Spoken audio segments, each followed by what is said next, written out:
warahmatullahi wabarakatuh. Perkenalkan, nama saya Muhammad Ejemari Ramadan dari SI11, nomor BP 19101152610480. Ingin menjelaskan aliran sistem informasi lama.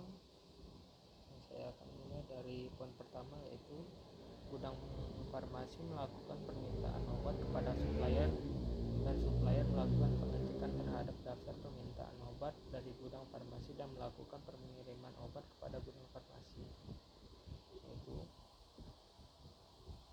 daftar permintaan obat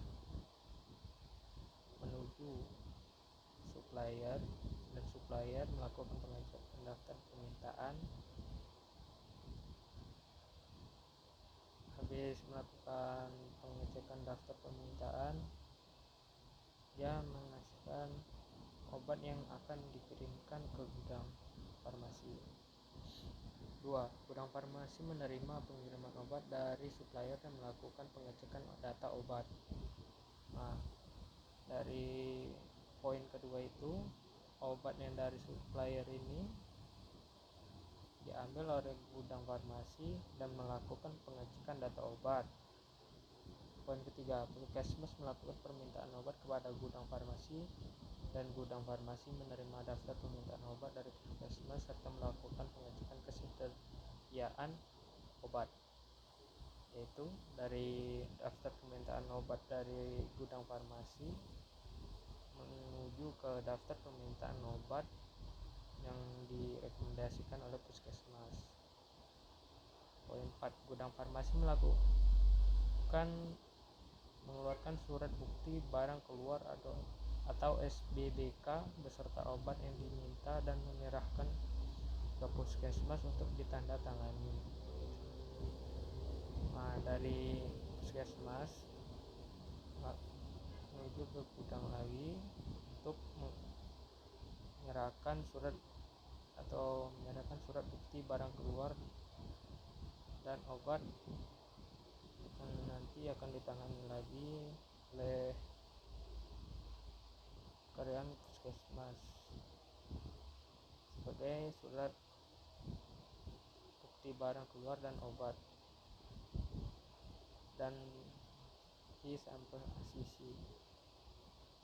Poin 6, surat bukti barang keluar yang telah ditandatangani pihak puskesmas diserahkan kepada pimpinan gudang farmasi untuk ditandatangani dan menghasilkan surat bukti barang keluar dari yang telah ditandatangani pihak puskesmas dan pimpinan gudang farmasi. Nah, setelah udah ditandatangani, dia menuju buat laporan persediaan, dan laporan persediaan tersebut nanti akan diasisi kembali ke pimpinan gudang farmasi untuk ditandatangani dan menjadi laporan persediaan. Nah, poin 7, gudang farmasi melakukan perbuatan laporan persediaan yang dirangkap jadi 2 yang diserahkan ke pimpinan gudang farmasi. Nah, dari laporan persediaan ini memberikan surat bukti barang dan melakukan rangkap laporan persediaan menjadi 2 rangkap. Itu saja untuk aliran sistem informasi lama. Dan kedua, apa perbedaan aliran sistem informasi lama dengan aliran sistem informasi baru, yaitu terdapat pada tanda yang pada pergerakan pengecekan daftar permintaan, pengecekan data obat, hasil pengiriman obat, yang bentuk lambangnya yang bentuk segi 4 ini, yang tadinya berbentuk berbeda.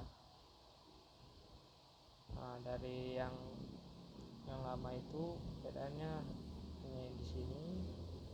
Nanti yang tetap sama atau tidak berubah dari aliran sistem informasi baru ini hanya pada tanda tangan surat bukti barang keluar, dan tanda tangan pendata obat.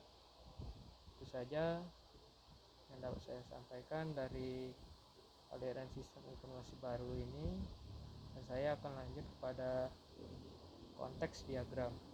Nah, di konteks diagram ini memiliki 4 opsi, yaitu supplier, pimpinan gudang formasi, dan puskesmas. Nah, dari masing-masing ini memiliki kebutuhan dibutuhkan oleh toko obat. Nah, di supplier menjelaskan bahwa data obat dikirim ke toko obat dan daftar pengiriman obat yang diminta oleh toko tersebut. Sedangkan pada aliran pimpinan gudang farmasi, surat bukti barang keluar dicetak oleh toko obat dan dikirimkan pada pimpinan gudang farmasi. Nah, nanti dari pimpinan gudang farmasi itu memberikan surat tersebut pada toko obat. Nah, terusnya gudang farmasi. Gudang farmasi ini banyak menginputkan, diantaranya daftar permintaan obat yang dikirimkan, daftar permintaan obat, dan surat bukti barang keluar dan bukti sampel. Nah, dari gudang ini toko obat mendapatkan akses, yaitu pengiriman obat, data obat, surat bukti barang keluar dan obat, daftar permintaan, dan surat bukti barang keluar lagi, dan laporan permintaan kepada gudang farmasi. Nah, dari toko ke puskesmas menghasilkan laporan daftar permintaan obat, dan puskesmas memberi surat bukti barang keluar dan obat. Sekian yang dapat saya sampaikan. Wassalamualaikum warahmatullahi wabarakatuh.